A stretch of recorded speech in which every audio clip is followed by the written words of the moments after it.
Last কেইদিন মই বিদ্যাখান্তিতে থাকিলোঁ আৰু ৰাইজে যথেষ্ট সঁহাৰি জনাইছে। মই বোধো ৰাইজক যেনেকৈ মই মিটিঙত বুজাই কৈছোঁ, ৰাইজে এইবাৰ বিবেক ভোট দিব আৰু কংগ্ৰেছক ভোট দি কি হ'ব ৰাইজে ভালকৈ বুজি পাইছে। বিজেপিক দিলে কি হ'ব মই ৰাইজক সেইখিনিও বুজাই গৈছোঁ।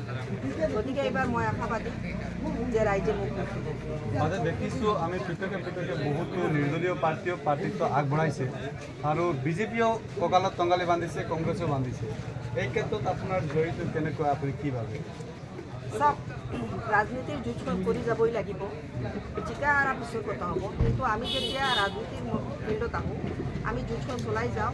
প্ৰত্যেক দলে যেনেকুৱা কৰে আমি নিৰ্দলীয় সমানে কষ্ট কৰি আছোঁ। পিছত 19 তাৰিখৰ পিছত গম পাম ৰাইজে কাক আগবাঢ়ি ল'ব। চৌধুৰী বজাৰৰ ৰাইজে আপোনাক আজি কিমান সঁহাৰি জনাইছে? চৌধুৰী বজাৰ ৰাইজে যথেষ্টখিনি সঁহাৰি জনাইছে আৰু ৰাইজক মই ভালকৈ বুজাই কৈছোঁ।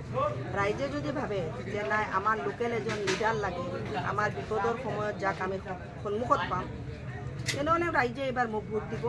আৰু ৰাইজক মই আজিও কৈছোঁ যে অহা 19 তাৰিখে আপোনালোকৰ বহুমূলীয়া ভোটটো অটো ৰিক্সাৰ ছবিত দি মোক জয়যুক্ত কৰিব বুলি মই আপোনালোকৰ পৰা আশা কৰিছোঁ। যদি আপুনি নিৰ্বাচনৰ আগত নিশ্চিত হয় 100%ৰ ভিতৰত আপুনি কিমান পাৰ্চেণ্ট দিব আপুনি জিকাটো?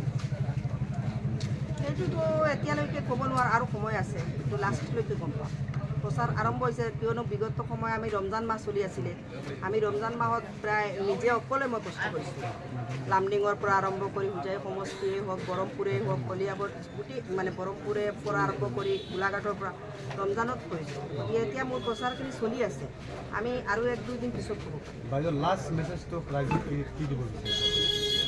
ৰাইজক ক'ব বিচাৰোঁ যে আপোনালোকে সহায় কৰক, আশীৰ্বাদ কৰক, বহুমূলীয়া ভোটটো দি জয়যুক্ত কৰক।